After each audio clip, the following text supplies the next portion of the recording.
Facebook, YouTube, we back at it again. I stand the LSC, man. You got Coach J over here about to dial up another play.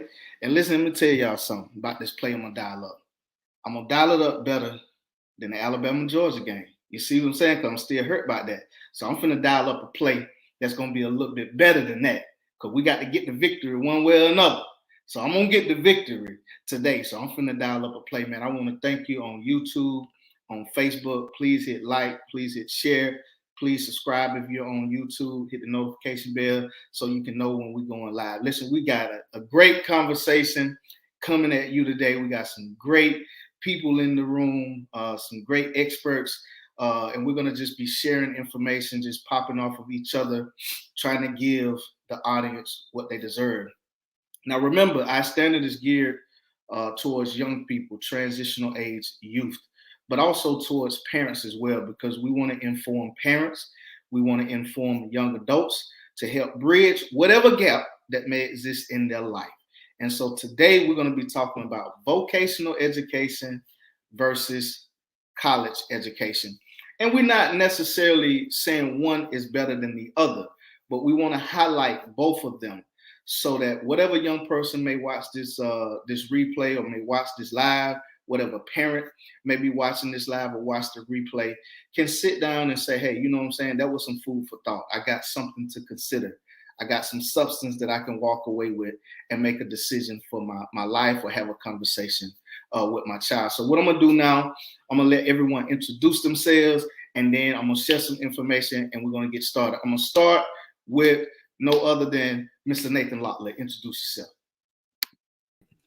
Hello. Yes, I am Nate Locklear, originally from North Carolina area. I'm currently staying in the Atlanta, Georgia area. Trying to build my business here, just like I had in North Carolina, but we'll talk about that later. But I'm glad to be on, man. Glad that you invited me on to be able to share some of the knowledge and the experiences that I've had. Glad to be here. Perfect. All right, Miss Falana. Good evening, everyone. Thank you so much for this opportunity, Joshua, to be here and to share this platform with you and the information. I am Falana Williams-Jones. I currently am I'm in Atlanta right now. So I live between Atlanta and South Carolina, and I am a small business owner, and just eager to share this information and help the young folks make a great decision for the direction of their lives. And that is it. All right. Next up, we got Miss Erica Phillips. Hi, everybody. I am Erica Phillips. I am a first generation high school, college, and graduate school graduate. I am a previous elementary school teacher, and now I work at Duke University, specializing in educational equity and policy work. And I'm happy to be here. Thanks for inviting me, Josh. Listen, y'all know we high rollers over here because she said Duke University. And she said something about specializing. So we high ranking over here at Duke University. Shout out to Duke. I don't know nothing about Duke. I ain't had Duke University. I'm a Tar Heel. Duke pays the bills. I went to Troy University, a little area over in Alabama. But shout out to Duke. All right. Thank you, Ms. Phillips. Next up, we got Chief Murrows. Talk to us, Chief Murrows. Hi, everyone. I'm glad to be here today. Thanks for the opportunity, hubby. So I'm bringing experience. I've been in the military. Next month would be 23 years. I'm in the United States Air Force, and I'm excited to share what I've learned coming from a mindset of living in a small place in Alabama, and how I came to the decision of joining the Air Force and decided not to go into college, even though after joining the military, I eventually got my degrees, but we'll talk about how I came to my decision and why I came to my decision. Sweet.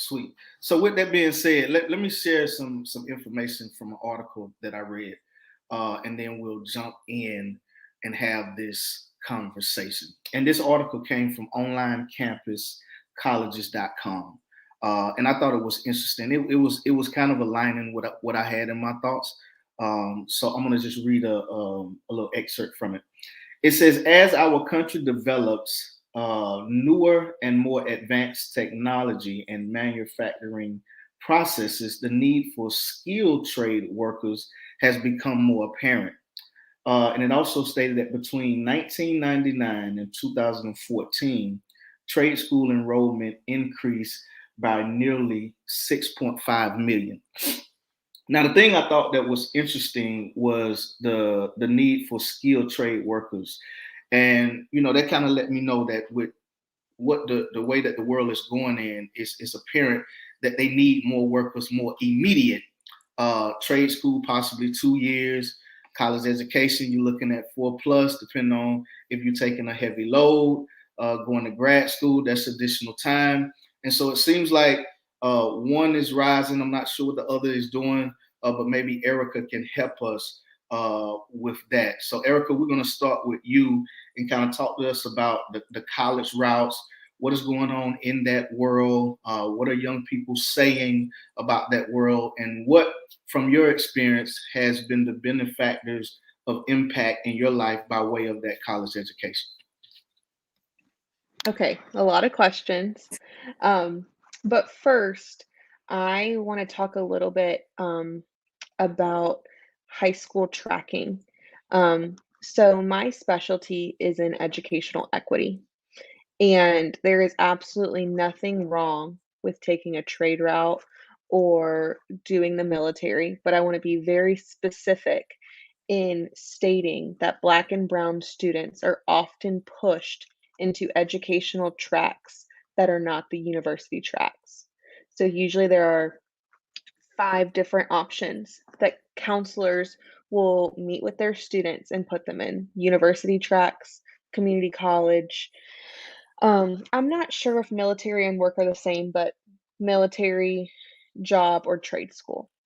And they have those Hold up. meetings. We got to pause right there. I don't mean to cut you off, but we can't just drop a nugget like that and us not have a conversation about it, because that was powerful. And so I'm going to ask you to repeat yourself just the part about the tracks for the Black and Brown kids. So can you please repeat Okay, that? so let me take it all the way back. So basically, in elementary school, there are gifted tests, and you either get a gifted label or you don't.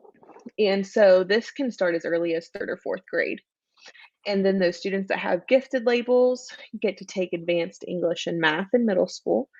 And then they get recommended for advanced honors, eventually AP courses in high school, which I'm sure that both of you Merrills know about this, because I believe your son has that label, but it's often difficult to get that gifted label.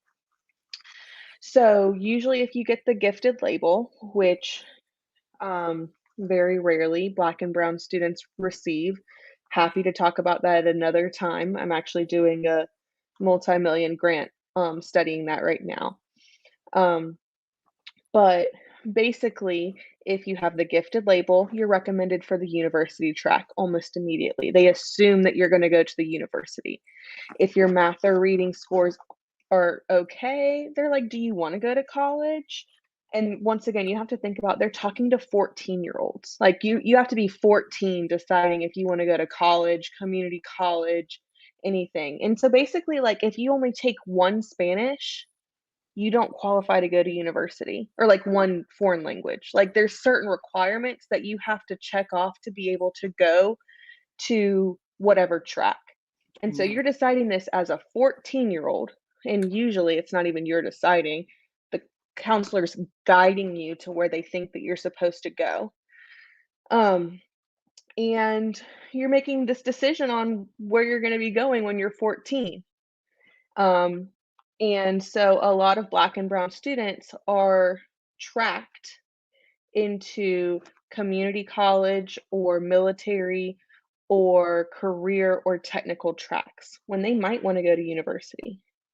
And oftentimes parents have absolutely no idea this is happening. They get a sheet to Listen, I don't think we're gonna have to have you on here another day, because I can't. So hold up.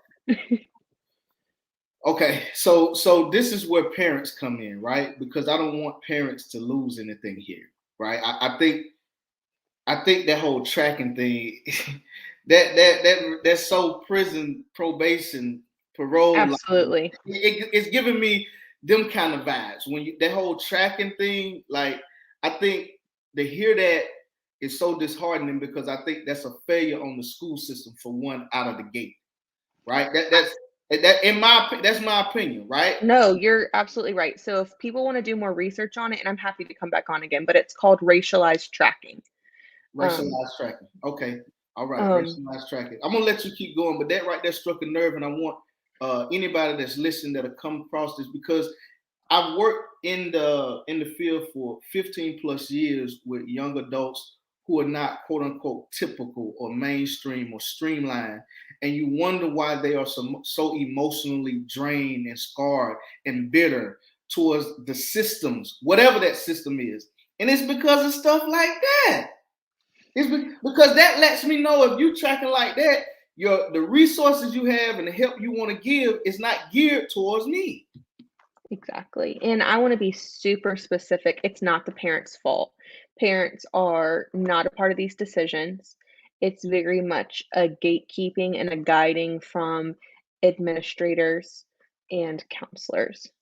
Um, so, and correct me if I'm wrong, Nathan, but someone like Nathan, who we know has a brilliant mind, was likely guided to the path of technical school or community college when he's just as smart as I am and could have 100% gone to the university. You want to speak on that, lot left? Um, Number one, I would definitely like to have you. I know it's your decision, but I would definitely like for you to have Erica back on because I think that what she's talking about definitely needs to be spoke about because I never knew that. And when I hear her talk about that, I think about the assembly line, like handpicking, and I don't want to try to bring ethnicity into it, but it just reminds me of like the slave mentality of are you good enough? No, and they just handpick each and every one of them out. But yeah, anyways, have her on again, please. But yeah, Erica, I really wasn't guided, for lack of better words. Um, Now that you say that, I do remember looking back and seeing certain kids in guidance counselor's office and stuff like that, but the majority was not in there. We would hear about other students every once in a while talk about the guidance counselor, bring them in and talk about college and things of that nature. But for the majority of our school, none of us were taught to the reality. We were taught to about, bullying or drugs or sex or things like that, but we were never taught to about what we're going to do in life. And so that left a lot of the young males thinking about sports or, thinking about the streets, depending on where you live at, what jurisdiction you live or whatever. So, but not that wasn't given to me at all. Um, yeah. Exactly. And I think first of all, you said something about you don't want to talk about ethnicity. So I'm a critical race scholar, and this is 100% about race. So I think it's very important that we name that and we acknowledge it. And this definitely has to do with race. And there is racism embedded in our schools, and it's in the groundwater of every institution in our country. And it's really important to acknowledge it. And that's how you try to dismantle it is you have to know what the root is. So it's really important to acknowledge it. Okay, so I went on a tangent. Um, but I thought it was important to have a backstory about once again, I know we're about to talk about all these different options, but a lot of times the university option isn't even presented to black and brown students because they are put on a path that they might not even want to go on. I like that. I mean, that's amazing. And I think that if we can have it presented in a way, like I'm gonna share this with you guys, and I'm gonna tell you how I went to college. I made the decision to go to college after high school was over. I went to a guidance counselor that I trusted, that I knew, and she said, "Listen, do this, this, and this." So I went to JUCO because I knew my grades wasn't right. I went to JUCO. I had to take some remedial courses to get everything up to par, and I worked hard. and I went that JUCO route, and I transferred into the university as a true junior with my associates coming from JUCO. And I was a C student in high school, but I was an A and B student in college because that meant so much to me. But I found that out. I introduced myself to that pathway. No counselor gave. We knew our counselor at the school wasn't right, but again, information is so valuable, right? Not only information, but where to go find it. And I knew that guidance counselor wouldn't lead me in the right direction. So here again, we're talking about access. Does all people have access to be able to get that information? But Erica, before we transition, tell us a little bit about how your college education, how it has caused you to thrive in life. Because some people look at it and say, okay, if I go to college, I can make this amount of money, that amount of money, do this for myself, or I can go to trade school, get this money, come out, make this money for myself. So it's always some X's and some O's. So talk to us about that briefly. Well, I'll say some of the benefits of college. I'll go with the fun stuff first. So I went to UNC Chapel Hill. So one of the really fun things was going to sports games. I felt like I was a part of a bigger community. Um, Going to the basketball games was so fun. Football games is fun, and that's not really a thing that you get to do if you go to like a smaller school, or go the trade school route. I know it might not seem like a big deal, but that was my college experience. I wasn't like a big partier, but like I always entered the lottery to go to the basketball games. Um, so there's that. Going to college or university really helped me become a critical thinker. I can say, especially in this time of all these different news sources, or you go on Facebook and you see that so and so posted something, just really having the understanding to be able to click and figure out if something's a reputable source, to be able to actually do research with like actual journal articles. Like Googling isn't actually researching, it's just Googling. Like research has to do with like grant studies and getting peer reviewed, and it's like a really long process. And so I think the term research is really taken for granted in today's day and age. And going to undergrad and grad school really helped me to be able to be a critical thinker and researcher. Um, I will say going to Duke, so graduate school, and private school, the networking is out of this world. I met a billionaire my first week at Duke with a B. Um, and just the amount of people that you can tap into in all of these different areas that make tons of money and like to hire alumni, that's something that you really get to be a part of. Some people like call it the good old boys club or whatever. I wouldn't say I'm in that, but I can say like I met my professor at Duke who we developed a relationship, and then he hired me to work at Duke. So there's definitely networking at a university setting that has a huge net of money that you can tap into. Um, and I know I want to say a couple more things, but that answers your question. And um, I think that's it for now, unless you want me to elaborate on anything else. No, that's good. Listen, again, you think about like the understanding, like Erica talked about, researching and being able to think critically, and even when she started talking about networking and the social experience that come with college, man, it was amazing. It was dope. That's why a lot of people, they pledge, they get in fraternities and sororities because they have that extended family that they can call on when they need something. But I also want to highlight that art that art was created in the streets.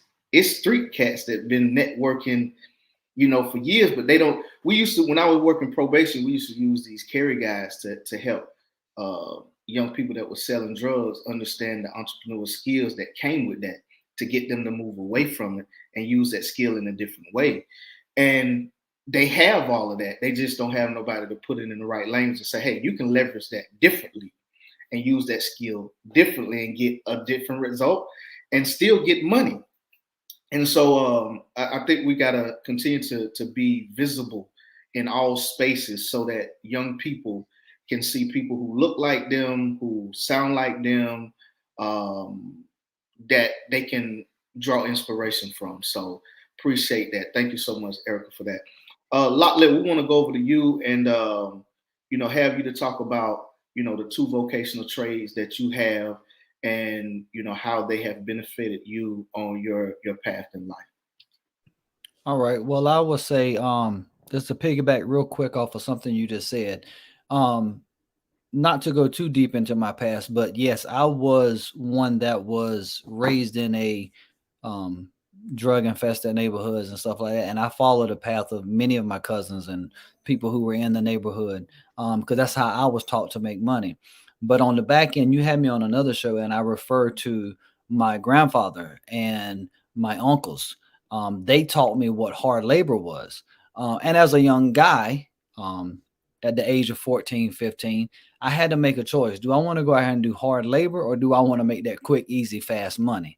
And because of the colors and the for lack of better words, the females and just the party environments and stuff that I was seeing that the drugs was getting, that's what I chose. But I always wanted more. I really wanted more. And how I ended up getting on the path to actually going to college and making a decision to change my life, I actually met my wife. I met my wife and she got pregnant with our first child. And I knew that I wanted to be a father to my kid because it was only one at that time, to my kid. And I did not want to choose the path that I've seen others and wind up dead or either in prison for the rest of their life for doing something that we knew was, not proper. So I was faced with the determination or the decision rather, am I going to join the military or am I going to go to a vocational school? I tried the military as far as going to the recruiter or whatnot, and things just wasn't seeming right. And I've always been a one that I've always had an open mind. And even though I wasn't quote unquote saved or born again during those ages, I just always knew that there was a God, and I always would say, God, just direct me on the path, and whatever I ain't supposed to do, just close the door. And like I said, the military thing didn't work out. So I decided, okay, I have a son that's on the way, and I need to choose something that I can make more money. Because at the time I was detailing cars, and I knew detailing cars at that moment I thought was not going to make me the money that I needed because I was only making $6 and some change an hour plus tips. So I went to the school. I went to the community college. And for me, school wasn't, I've never liked school. I've always hated school. To this day, I hate school.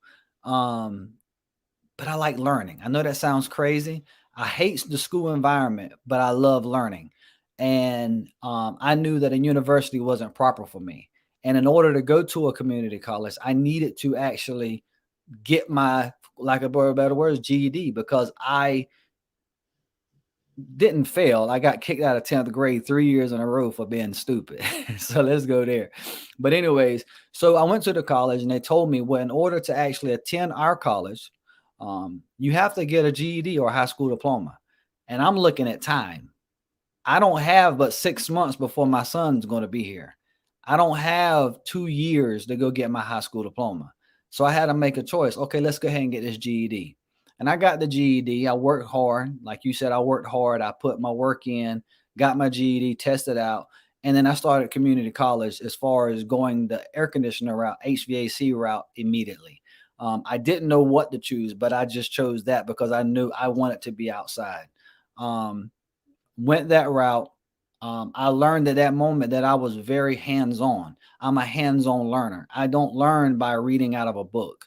I learn by you taking me into a class. So I would say that for me, and like many others like myself, if you are a person that needs that hands-on, needs that lab experience, needs that one-on-one teaching, that's what I got out of a community college that I've heard from others that you really don't get out of a university. So I went the route of community college, and I actually received a diploma in electronics first, electronic service and technology. And then I actually received the next 2 years, my actual associate's degree in HVAC, which is heating and air conditioning. Hold that thought, Lockley. I want to parallel some, and maybe Erica can help us out. Now you mentioned because of time, right? You decided to go get your GED. You wanted to expedite some things, and you were hands on, and you knew that about yourself. So, Erica, going back to that whole tracking thing, right? So when we were in Germany, in the German public school system, they do kind of like tracks, but they let the young people choose, right? They seem like they're more informed in terms of what track they want to choose. What would that look like if, based on what Lockle's saying, if Lockle would have knew in school that he had the opportunity to get this from the vocational side, but also got informed about the college side as well. Would that be fair versus the system that they have now? I think Germany's like the gold standard of what we should do. Germany, for the most part, almost everything is like a technical school. Almost everything, it from what I understand, I had a student teacher from Germany. So it basically sounds like almost everything is like a apprenticeship sort of model where there's a learning component and there's an apprenticeship component and then there's like a sort of monitored component and then it's like a gradual release.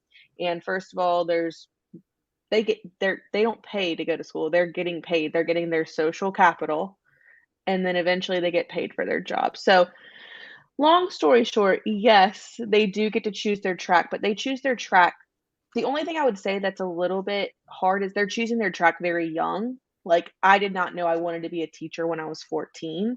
Um, and like that's sort of when they're deciding is the difficult part, I would say. But um, I love Germany. Yeah, I think it would be fair then because when we were in Germany, we had our neighbor and a good dear friend of ours. His son was on the economy, what we call the economy, which he went to school in Germany. He's from Germany, and he graduated high school at 15 and was in his apprenticeship. It wasn't no sitting around. By the time he was 18, he a full man out there. He in his career at that age, right? And so I think that would be. I think we could put in my mind, like I hadn't really dug deep in it, but I believe we could put a lot of more young people in a great situation if we had something similar. It don't have to be the same, but not even let them feel like the option is for them to drop out and not be successful because of the system. It is the system that people are running away from, not the idea of they don't want to do better. But what happens is when they run away from the system at 15, 16, and 17, what you have when they turn 18, by that time, you really probably got somebody who don't want to do better because they done spent 4 years angry and pissed about not being able to have any success, finding the success. So it's like, you know what? I've been successful over here in this tiny box doing what I do. So let me just do that, which is unfair to them. So Lockle, you can And just and the break fin- down. and Go to ahead. finish what you're saying, I actually there was real quick, there was a guy that I used to work with at one of the locations, older guy, he's probably in his 60s. He he was telling me when he was in high school, they actually had different vocational things in high school that you could actually try for a semester. That way you can get an understanding of what you wanted to do coming out of high school. Did you want to go to university, for something, or did you want to go? But he said eventually, slowly but surely, they took those things out of high school.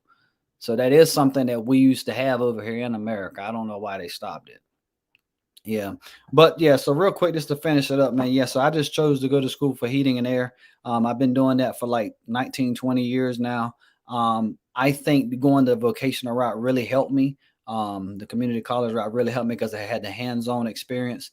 Over the years, it's been very beneficial for me as far as financial wise, because that was one of the main reasons for me going to school was because of my family. Um, I mean, I looked it up early just to do a quick, statistics thing or whatever. Um, a person who goes to an like I did, associate college or whatever, for associate degree rather, um, you can make anywhere between 60 grand, 50 to 60 grand a year coming out, of vocational school or whatnot. Um, um, that would be like the top notch. And it says 75% of people in that category make 48, 48, 48, 402. And then it said the average person will make about 40,000 coming out. And then it said 25% of individuals coming out, people who may didn't graduate top of their class, or they may get on the job and they really don't have the skill set that they thought they had from what they went to school for. I started at like 30. So like I said, that was one of my biggest things. And I also, you spoke about my other thing. I actually finished up this past year for barbering. And once again, it was just something that I learned along the way that I was really good at, hands-on. That took me about 2 years to complete. I'm not in a barbershop. I do mobile barbering right now. So I'm not reaping the benefits right now that an average barber would by not being in a shop or having the clientele like I would. But I know with being a barber, they can make average anywhere between 50 to 100K a year easy. So. Wow, that's amazing, Locklear. And it's like you said, that's a route you chose based on what you had to do for your family, and you found success in that. Despite, I think one of the things that I'm super proud of you for is, despite what happened in your high school years, you didn't allow that to set you back. You still found success, right? You still pull yourself up. You got your GED. You got an associate's degree in HVAC and also barbering. And like Erica said, we highlighting everything because we don't want young people to feel as though that's all they got. We don't want young people to feel as though the only thing they can do is go to vocational school or to be a barber or to be an HVAC. But we want to highlight that and say, if you do choose that route, do it with your head held high. Be an entrepreneur. Do it to the best of your ability. But we also want young people to get the information concerning college and what they need to do if they choose to go that college route. And we want them to get it early, right? Because I know it's a lot of people that was in them gifted class when I was in high school, didn't even go to college. So that's what the school system get, wasted all their money putting them in the gifted class, and they ain't even go to college. Nah, boo-boo. And some of them went to prison. But anyway, see, I like the went off right there. Should have put me in the gifted class. I was gifted and acting up and cutting up. That's a gift. Amen. Y'all don't want to talk about that. Anyway, Locklear, thank you so much for that, man. For that transparent moment with us. And I'm sure you have some more to plug in. So now we're going to pop over to Miss Falana to let her come in and share her experiences and how she's made a way for herself. Thank you. Yes, I am an entrepreneur. I did start out in the employment side in the medical field, but soon learned that I wasn't able to do the things I wanted to do. I was in a box. My creativity was being stifled. It wasn't always welcome, and by choosing to be an entrepreneur, it allowed me to use my creativity side, the creative side, and also learn a lot of different things that I never would have learned in the traditional job setting, because they have a set schedule. They want you to do this and they want you to get this accomplished, and that's what they pay you for. So you're trading your time for money. And then also, as far as the education, is really a self-educating process.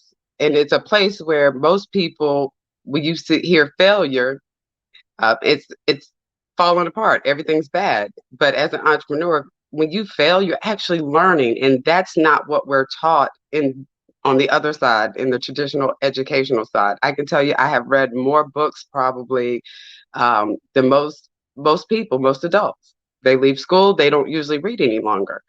But here we get to read, learn, network, really understand people, and not be in that box just like hello and everybody keep themselves, do their job, and keep moving. We share information, we get so much knowledge, and just like Erica said, she met a billionaire.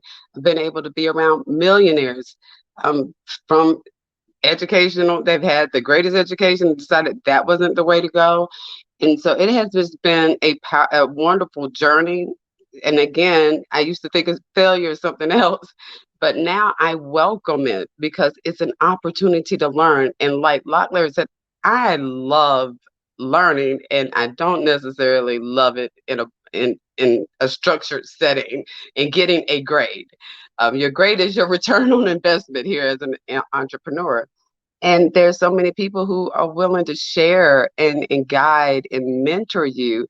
And I did not find that very much in a job, because most of the time somebody's trying to do their best to keep their job. They're being told to train you, and they're not quite sure whether that person is there to take their job. And here it's a totally different atmosphere. We just thrive on in sharing and caring. I mean, that's just caring. What did you learn today? How did you do this? And not necessarily having to take that route that the person shared with you, but you can most certainly try it. And that's that opportunity to explore. And when we were speaking about the youth, as Eric said, we have some brilliant kids. They can be an entrepreneur at a very young age now. We have the internet. There's so much there. And so it has just been a great journey for me. And I just hope that parents would learn to accept and acknowledge the gifts that their children have, because they have something to offer the world. And if they're really, people used to call me stubborn. But it was a quality that's needed in as an entrepreneur, because you got to be willing to stand. And I think it teaches us so much. And I hope that parents would not think that their children are failures because they decide they don't want to go to college. I mean, look how many great entrepreneurs and what they have done to change this world, help other people who did not go to college. So I hope that helps. Yeah, absolutely. And that's why we're here. We got representation from every aspect. And, the more young people know about different routes they can take, the better off our world would be, the better off our society will be. Because everybody is not going to college. Everybody is not going to trade school.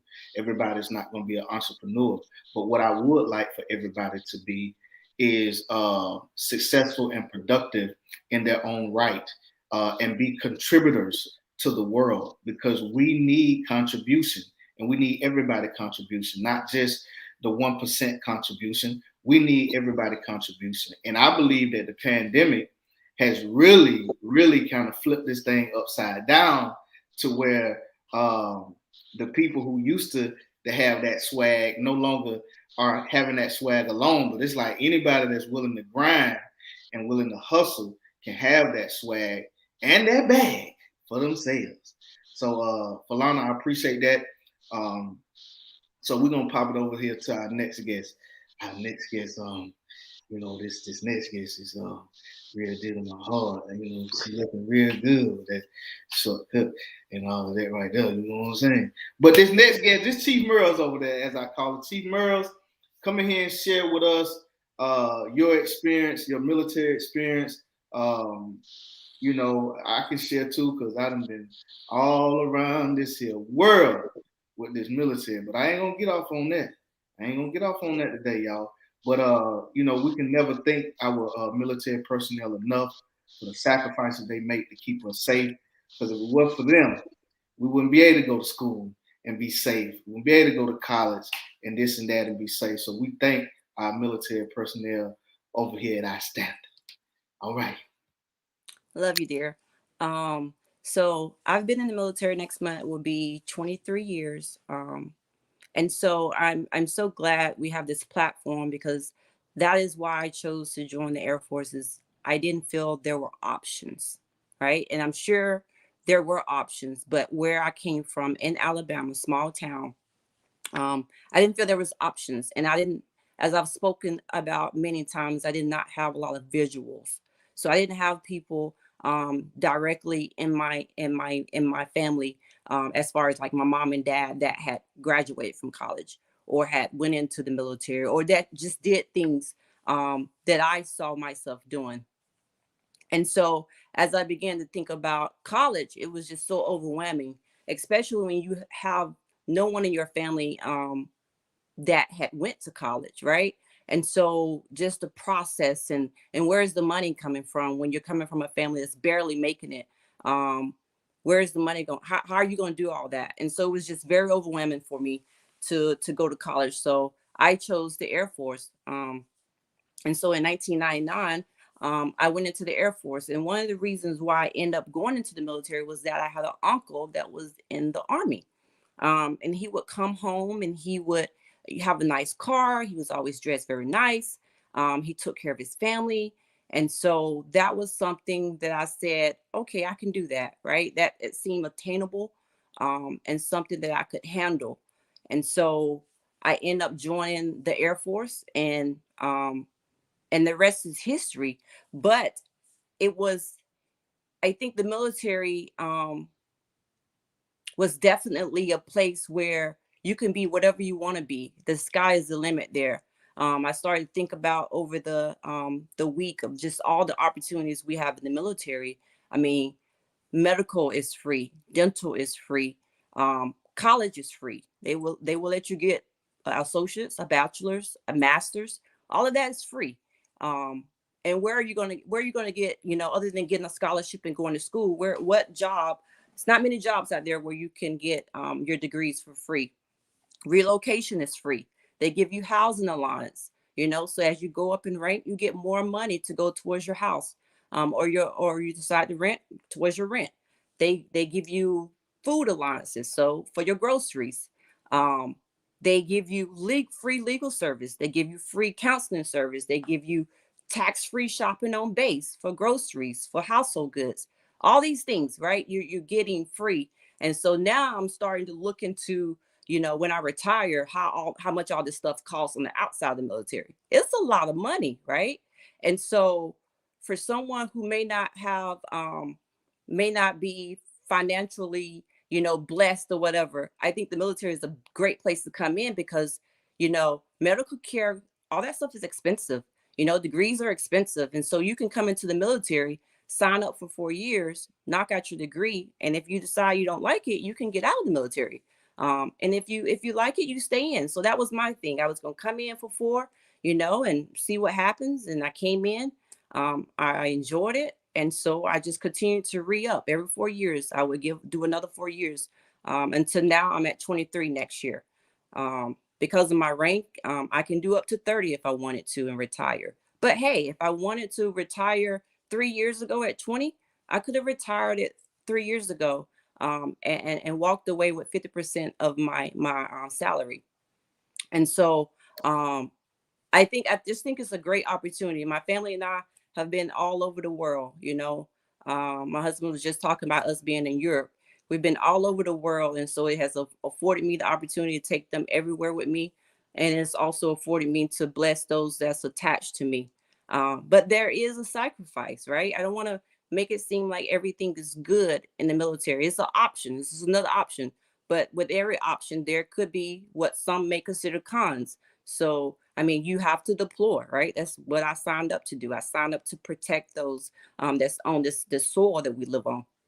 So there's a possibility you will deploy and you will go overseas and fight for your country. I've been to Afghanistan. I've been to Iraq. I've been to Africa. Why? Trying to protect this country. So that is one of the things that you seriously have to think about. Is this something that I want to do? Because there's a chance that you will have to go and you have to answer the call. And two, there are places that you may have to go that you can't take your family. And so these are things you have to think about. Are you willing to leave your family? I just got back from Turkey for being over there a year. I could not take my family. So I think that these are things you should know before you join the military. But as I look back, there are way more good than bad, way more good than bad.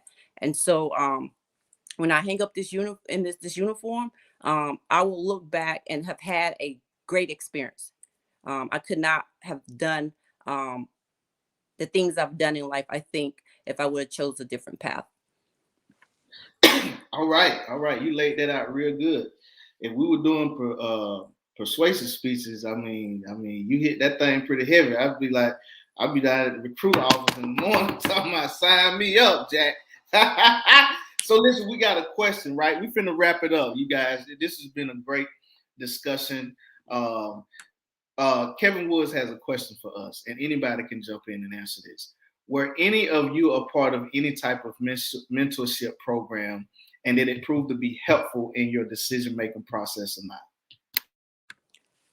So I just want to I guess you could look at it as a mentorship program. When I was in high school, I was in ROTC, JROTC. The best thing, I think, someone that may be interested in going into the military, because it kind of prepared me and gave me kind of a mindset of what the military would be.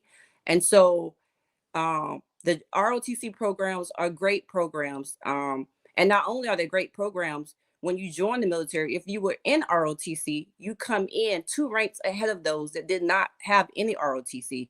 So versus me coming in as an E1, I came as an E3 because I had ROTC. So I look at ROTC as a mentorship program because it does prepare you if you want to go into the military.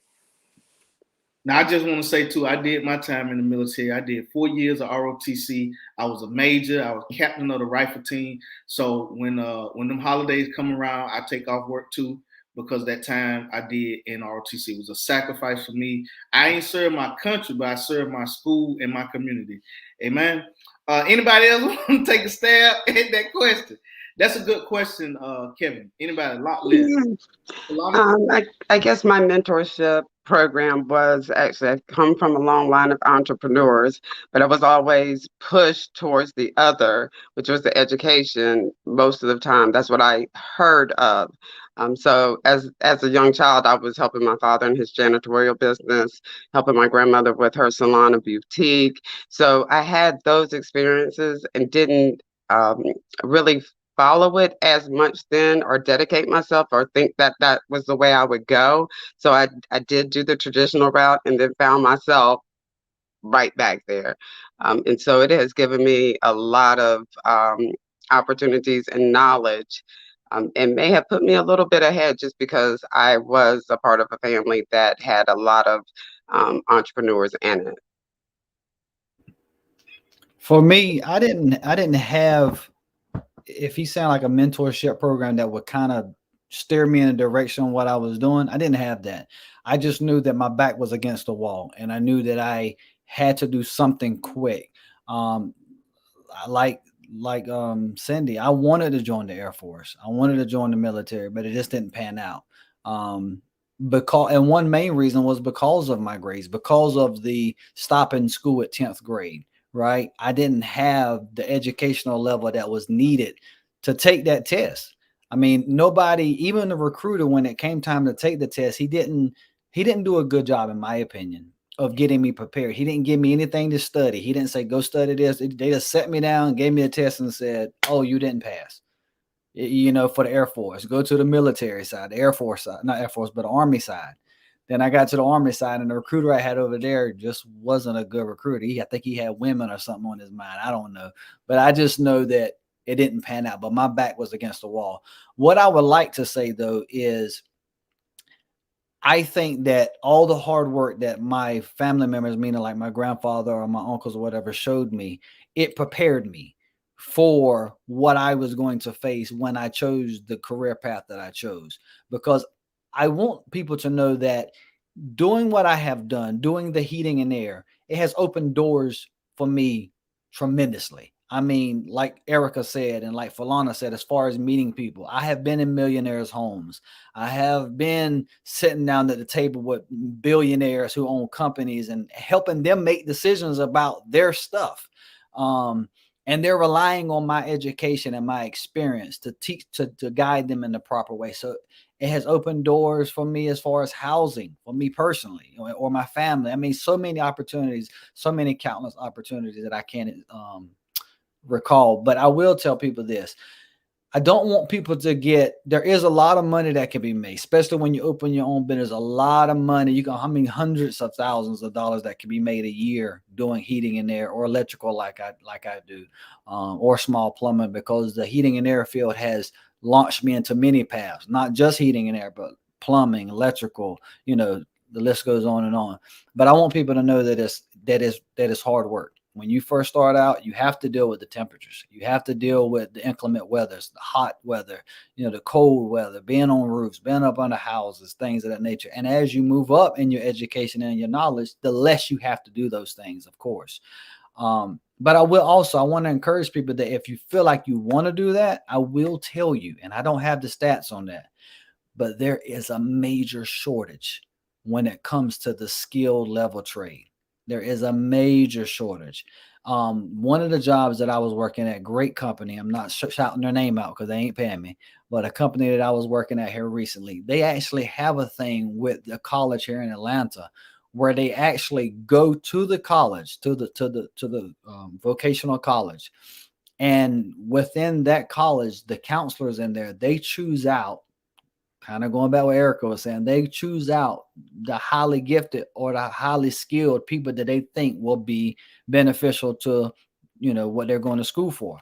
Well, the company I was working for, we actually had a program set up to where we went to that college, and depending on which individual that the counselors, there would be like three of them that the counselors would choose out for us, we would sit down and interview those three individuals, and then we would choose the one we thought would be the best for our program, and we would actually hire them on like an apprentice program. They would get paid the entry level of what the heating and air person would get paid, and they're going to school. And then whenever they finish their school and they're on like a 90-day, probation period with us, then once they finish that, they're hired permanently. So if you want to go the route of, going to a vocational school for a skilled trade or something like that, there are many different programs that they're starting to bring up because there is a very demanding, there's a shortage on it, and they're trying to get many people into those fields. So there's many opportunities. Yeah, that's great information, Lockley. Again, thank you all. This has been a very rich conversation. I think a meaningful one that many parents can watch, many young people can watch, anybody can watch and be inspired. One thing I know about anybody that wants to achieve anything, having some success is a motivator within itself. And you can have somebody that may choose the vocational route and be so amped by the success of it that they go back and go the college route. So, if you go the vocational route, it doesn't mean you can't go back to college or go to college, or it's people that's went to college and got degrees and they don't use them and they end up going the vocational route or end up joining the military. So again, it's all about sharing the options for young people to know that they can make whatever decision that they want to make on the pathway that they're on. But Erica, I do got a question for you before we close out because, like Lockley was saying, he's seen the people around him. Cindy talk about the visual. What do I see around me? Did the family you come from, seeing what was around you, inspire you to want to go to college? Yes, it was actually the essay that I wrote to get into college. So neither my dad or mom graduated from high school. My dad is a super hard worker, um, and was in the construction business and worked his way up to get to like a vice president level. So hard work was very much modeled in front of me, whereas my mom was more of like a job hopper. Um, and I saw like sort of the two ways that life could go. Um, Also, it's just college was always instilled in me because everybody just talked about, I'm not trying to be, like, annoying, but, like, they just talked about how smart I was, so it was almost just like an assumption, like, it wasn't even questioned. Um, but I think that also just has to do with, what was spoken into me at school and how other people don't necessarily get that. Um, so yeah, I would just say a lot of it had to do with just encouragement from family and actually just really a lot. I didn't really have a mentor per se, like Kevin asked, but I did have a lot of teachers that I would just get nuggets of information from here and there. Like I had a seventh grade math teacher. I wanted to go to UNC, which is, we don't count Duke because it's like a private school, but UNC is the hardest school to get into in North Carolina. That's a public school. Um, and so, like, I found out that you can only get, like, 1 B a semester to be able to get into UNC. And so, like, I would just try to pick up nuggets from different teachers and, like, you shouldn't take weightlifting if you want to go to UNC because they don't view that as a hard enough, um, elective and just, like, things like that. So just trying to glean off of teachers. But I do have a couple of things that I wanna say. If it's okay, I'll try to be really, really fast. Really Just fast. about I'll be really fast. I used to be a teacher. I can make it fast. So, um, it's just a little bit of education advice. So, one, if you're still in high school, it's better to be on the college promise track, like I had talked about, because even if you're like um, Cindy, who figured she probably wanted to go into the military, um, it's better to be at that track because it checks off all the boxes for any of the tracks. It's better to be at the highest one and you can still go to the military. But, like, let's say Cindy had chosen she wanted to be on the military track, and then later on she decided she wanted to go the college route. She might not have checked off all the boxes. So it's better to be on that track because it just covers everything. So that's number one. Number two, it's actually a really good idea to either be dual enrolled in high school and do high school requirements and community college requirements to try to get it out of the way and make it cheaper, or go to community college straight after college or after high school, because your first 2 years of college, it's just general education courses anyways, and so you can get that done at the community college route, and if you get really not really good grades, if you have, like, a BA average, you can transfer to any UNC school system in the state. So, that's a really good option to make it, cheaper, and when you're deciding where to transfer, make sure that there is a high graduation rate because that shows that there is a lot of support for the school. Make sure there's a high percentage of people who you can check like how much the average pay is for the graduates, and the percent employed. Um, Finally, if you want to go to grad school, you don't have to get your master's degree and then get your PhD later. You can go straight to a PhD and people will pay you to go to school. You don't have to pay. So find for paid PhDs. That's it. Thanks for coming to my TED Talk. See, that I was like only a minute and a half. I like the paid PhD now. Yeah, but let me drop some nuggets of just some words that I learned from today that we can end with. Preparation, seek information, early intervention, discovery, and options. Just some words to think about as we're all navigating our lives because we're all still growing. I mean, we're all hungry for information, so we're never stopping learning. Like I'm sure we all are learning something different, stretching ourselves in some way. So it's not over when you finish that degree. If you want to continue to excel and go higher, you will forever be learning until your number is drawn. So again, thank you all, everybody that viewed, everybody that asked questions. Thank you all, everybody that took the time out of their day to come on here and share. Thank you. This has been a rich conversation. Hey, peace out, Coach Jay, and everybody that connected to. Listen, we gone.